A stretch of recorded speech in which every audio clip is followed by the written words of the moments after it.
what's down with you, man? What's going on, man? Man, cooler, man. Introduce yourself to the Cutlass world, man. Roger Shannon, aka Squeak ENT. This is my 1975 All Goes on Votes. Yeah, so how long you had it? I've probably been having it like about 3 years now. Yeah. So what made you go with the photo?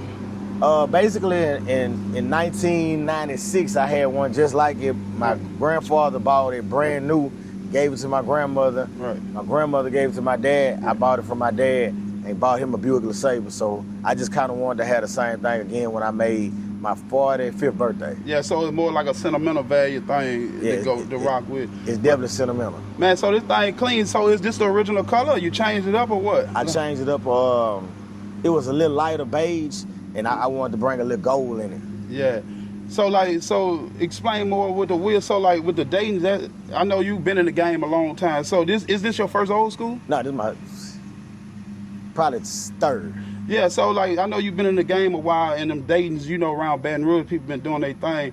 So we can call them wild wheels, whatever you want to call it, Chinese wheels, Dayton spokes. Around here, around Baton Rouge, we always call anything was a spoke was a Dayton. You know. Exactly. So like back in the days, you was riding them or yeah, what? back in the days I had 15-inch Daytons and Vogues. Yeah. On some 3-times. I bought some chrome ones, then I ended up getting some 3-time gold. Yeah, so that was a big statement back in the days, huh? Yeah, big statement. I mean, everybody wanted to ride on D's and V's. Yeah, so like, man, off camera, we was talking about your Impala. You're going to try some different wheels. That going to be your first time riding faces or what? Yeah, well, in the 90s, I had a 929. Yeah. And I had some niches and Vogues on it at the time. Oh, yeah. So I ain't did that in like 30 years. Oh, yeah. So you always been like an Oldsmobile man, or it really don't matter? Definitely been an Oldsmobile man. Yeah. You know what I'm saying? I ain't gonna lie. I think my mom had a 4-door 73 Cutlass. Right. So, and she used to have a heavy foot. My next door neighbor used to always talk about how fast it'll take her to get to the corner. So I always been an Oldsmobile man. Right. So do you ever see yourself selling this, or you keep it for that reason? Now, yeah. It's sentimental. It ain't going nowhere. Yeah. So any future upgrades? Are you done with it? Are you rocking it how it is and going to the Impala? Or you still got some stuff you got in mind with this one? I feel like I'm done with it. You know what I'm saying? Yeah. Oh yeah. I was thinking about some halo lights, but I just, like I was telling my partner, I'm just gonna keep it OG. Yeah. Yeah, original. So like you got BAM in the trunk and all that? I got a little something in there. Oh yeah, we're gonna have to hear that, man.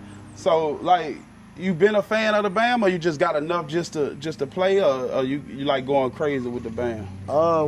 In the 90s, I was going. It was like a competition, I guess. Right. I had 415s on 2 Autotech 300s. Right. So now it's just I kind of wanted some quality. I mean, it do enough for me. Right. You know what I'm saying? But I ain't just cranking it. I ain't trying to win no contest or nothing, or tap my trunk up. So do you do any car shows, or just your own personal? I haven't ride? made one yet, but I plan on making the rest of them. Yeah, some people kind of don't do car shows, but I think everybody who got an old school should get deep off into the car show, because it ain't just about showing your car, it's about meeting other people that you can meet somebody at the show that could be like, man, it's something that you had problems with your car and you would never know, and you'll meet somebody that be like, oh man, that ain't nothing but the such and such, like, and it's just like meeting and greeting, and and it's like a big world of the car, so it bring everybody and unite everybody. Oh, so. I done went to a couple of them though, but it's a great networking piece, Right. Especially in the entertainment business that I'm in. Right. And like I say, older, you just meet a lot of people and then you see,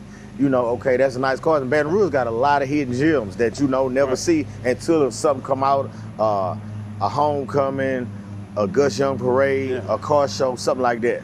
Oh yeah, that's where you see it all, and then you might not see it again till next year anyway. Exactly. So homecoming bring out a lot of stuff around here for people who ain't around, and that's Southern and they home. That's their homecoming, Yeah. and so our city be turned up for that. And if you from anywhere else, man, just lock in and come down here and see what we working with. Yep, definitely. Oh yeah, man.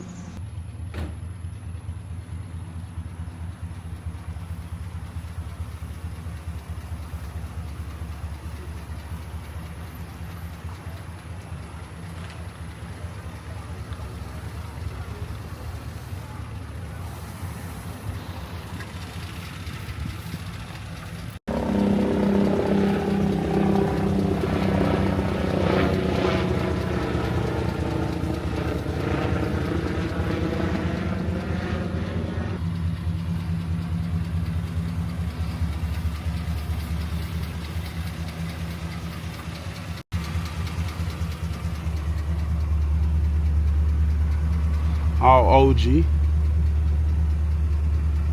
know, that's what we like, that OG.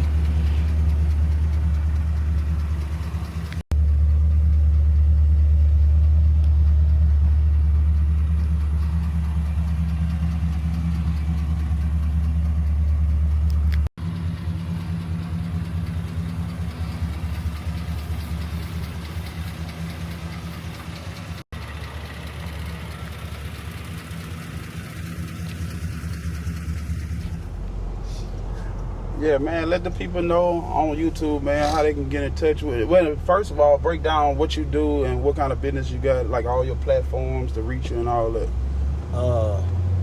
First and foremost, you can reach me at Squeak ENT, Roger Shannon on Facebook. I guess I've been an entertainer in this market for 21 years. Right. I've been curating events and doing nightclubs and things of that nature. Always bringing people together for 21 years, and man, like I said, I own a couple of nightclubs and I do events weekly, like brunch, seafood night. But you know, I just like bringing people together, have a nice good time or a party. That'll make sense. But let me say, not just a party, just an event, a good vibe, and you know, mostly people just have a good time, make sure they make it home safe and things of that nature. Yeah, so how long you been in the game with it? 21 years. 21 years. That's a long time to be doing anything. Yeah. So it been treating you right? Like you've been getting good feedback and stuff? Like I'm gonna say this, man. I got most of what I needed to get out of it. I transitioned to doing other things, like me and my wife own a phlebotomy school called Baton Rouge School of Phlebotomy. Yeah. I also have a company called RDS Strategies where I do community outreach, work with young males ages from at least 11 to 29, yeah. You know, high risk and at risk kids. So, you know, I also, and I just, you know, I like pouring back into and mentoring kids, doing motivational speeches, you know, telling people about, you know, my past or what I need to, what I've been through, and, you know, ways that, you know, whatever your situation is, you can be successful. Right. And I like what you're doing because you need more of that in Baton Rouge, man. Baton Rouge is starting to be a wild place. When it's been a wild place, but it just, them youngsters is a new breed now. Like, well, you know, social media has a lot to do with that, man. You know what I'm saying? A lot of people look at social media and they try to emulate that. But, you know, when you really look at it, it's called instant gratification. A lot of stuff that people see on social media is not really real. Right. Because you could be who you want to be on the Instagram. Yeah. If you're using it the wrong way, it's crazy. Like it could be really the wrong way, but if you're using it the right way, it could really be the right way too. It could be very beneficial, and that's what a lot of kids, young people, or young entrepreneurs need to know, that you can monetize yourself off of social media. So, you know, and like what you said, the wrong way is addicting too. Right. So, you know what I'm saying, people want that fame, that want to go talk on the social media, whatever they're doing, and you know, I watch it. It can be addictive. I mean, it can be addictive when you're doing positive stuff. Right. Man, you catch yourself waking up at night just strolling. Can't go to sleep, but you just strolling on Instagram. See, I've been having this Cutlass page on Instagram for 7 years. So like, it is addictive, like you say, but I use it for the right way. It's so addictive, like where I can get my next interview or who I can line up to do this or do that. Like, I use it in the right way, and I get addicted to hustling with it. Like, it's a good tool for the hustle with. And I used to get on social media. And just post like just senseless stuff, the jokes, and you know, it wasn't. So now that I do with the Cutlass page, I find myself being on my Cutlass page more than my personal page because it's strictly business networking, and you get hip with that, man, and I just like that. So like, far as you strong on social media with your stuff or what? I'm pretty good on it. Yeah. Hold on. Hard nigga to catch up with, man. What's up, boy? Tonight, huh? What's that? Yeah, bless my game, man. You bless my game, shake my hand, though. I'm gonna come back. I watched him grow up. Yeah. Cut my grass when I was little. Yeah, that's crazy, man. Yeah, but so, man, like, far as we're gonna dig more into, like, how long you been in, you said you had more, this ain't your first old school, so, like, give a rundown, like, some of your old schools you done had before. Basically, you know, my first car was a two-door 82 Delta 88, you know what I'm saying, a two-door. And I bought that when I was 15 from my neighbor, Sean Mims. I always liked the car. I bought it from his mom. And I put some chrome Dayton Vogues on it. And I was sitting in the yard one day, and a kid lost control of a car when it was raining and totaled it. And so I ended up buying a Buick LeSabre, but it was cool. I wanted something big to put music in because I had 415s, 2 Autotech 300s, and I was able to say the music and get it out the car. And I really didn't want it, so, you know, my grandfather, he used to buy my grandmother cars brand new from where my mama tell me the stories of 57 Bel-Air, a 68 Impala, and bought a Delta 88, this is 1975. I had a 1976 four-door Delta 88. So what happened was I told my dad, I said, man, you can have the Buick LeSabre. He really wanted the Buick LeSabre, so it worked out. So I bought the Buick LeSabre and we swapped out. I ended up painting it. I used to work at a Cadillac store, so I ended up painting the Frost Beige, 96 Frost Beige. Got the paint code off of 96 Frost Beige Cadillac that was at the Plexus Cadillac. Yeah. And when I did that, got it painted, had some chrome and gold standard Daytons. I ended up getting them dipped by Ulysses when he worked at Tops Unlimited. All right. So got them dipped. Shit, I got to roll from there. So, since you, I don't mean to cut you off, but since you've been out the game a while, what's some changes you see that helped the car game in your eyes? Like, well, I mean, I think every somebody want a trophy, whether it's a Cadillac truck or Corvette. Everybody wants something nice to ride in. Right. And I had one of those too, a 98, candy purple with some Nietzsche's and Vogues on it. And now, you know, like when I was younger, it was everybody wanted 350 Rocket, 400. Now it's, you know, the LS swaps now. So, you know what I'm saying, that kind of changed the game and made people step their game up. Me, I'm still old school. You know what I'm saying? I think that I just want to do the, you know, the OG. I guess you call it the OG, or you call me Unc or whatever. But I'm still like, if it ain't broke, don't try to fix it. Right. You remember that lowrider shop used to be right there? Yeah, street. I used to be amazed that when Lowrider magazine was popping and stuff, and we used to stay in McDonald Land too. And we used to always come past here. I used to break my neck trying to see something over there. Mm-hmm. They used to do hydraulics, bowling ball paint, everything over there. Yeah. And what'd you say the name was? Man, I can't. It was a long time ago. That had to be late 90s or something. Yeah, I forgot. It was street. I forgot the name of it, right. But everybody went there.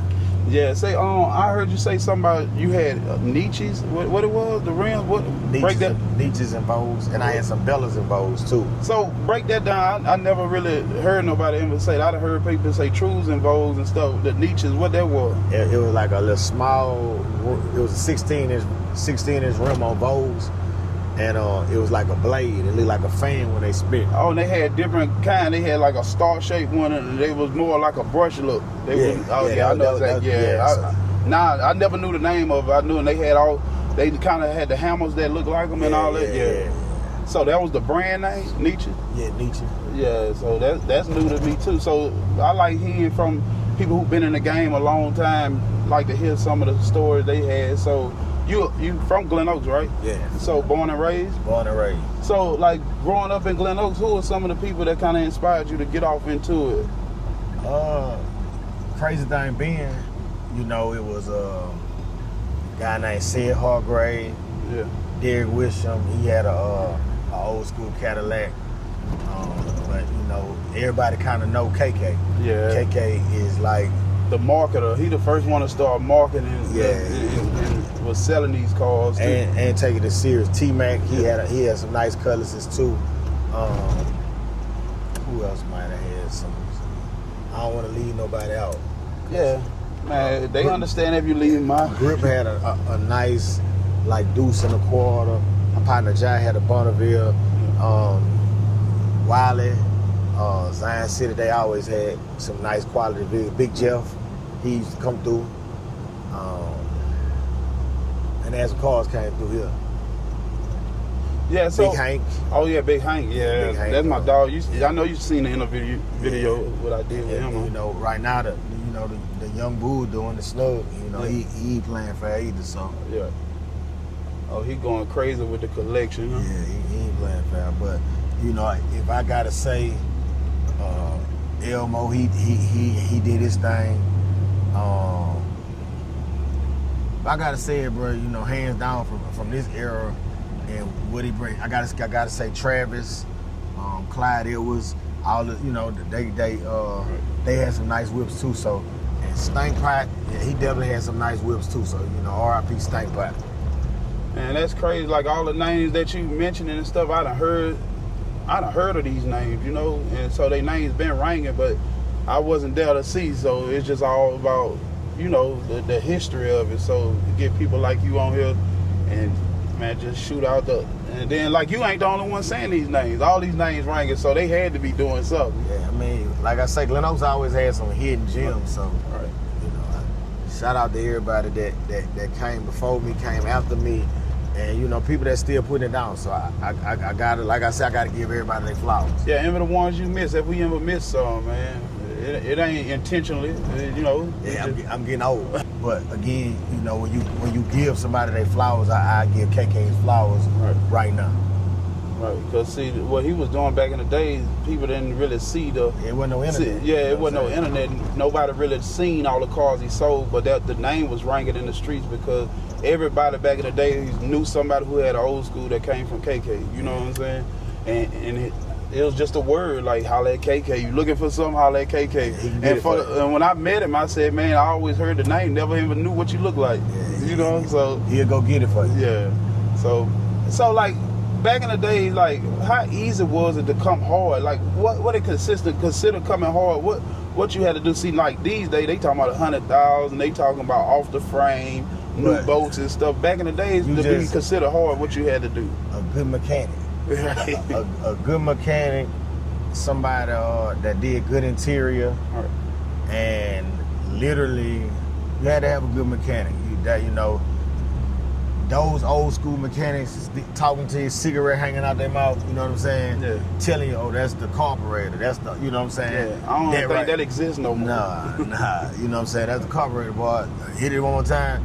Hold on, wait, you know, that, you know, and everybody had one in their neighborhood where you knew to take it to them. Right. You know, take it to this person, take it to Mr. Such and Such, take it to this person. And that was the key. You had to, you gotta take care of the heart first. Right. Then you go take it to the, you know, go get the paint. You know what I'm saying? Candy paint, bowling ball, that kind of was a thing back in the day. But even if you had a wet paint job, you know, you had to get a whole bunch of coats of clear to even be in somebody's conversation. Right. So do you ever see that bowling ball? I used to love that bowling ball. Do you ever see it coming back? I don't know. You know what I'm saying? I really don't know. I'm gonna tell you something else that would really, and I gotta give them their flowers, what really made me, when we talk about Glen Oaks, but what made me wanna, you know, come hard, you know, I used to go to Glen Oaks and I used to be fresh, polos, bows every day, Jordans, K-Swiss, whatever. But I was walking to school at the time. Man, the park, Tulu, Rico, and all of them used to come through there, you know what I'm saying? And they'll be like, you know, at 15, 16 years old, they coming through the neighborhood and all goes. You like, whoa. Another what they guy, got going on, huh? Rest in peace to him, Big Joe. He had a nice Cadillac that come through there too.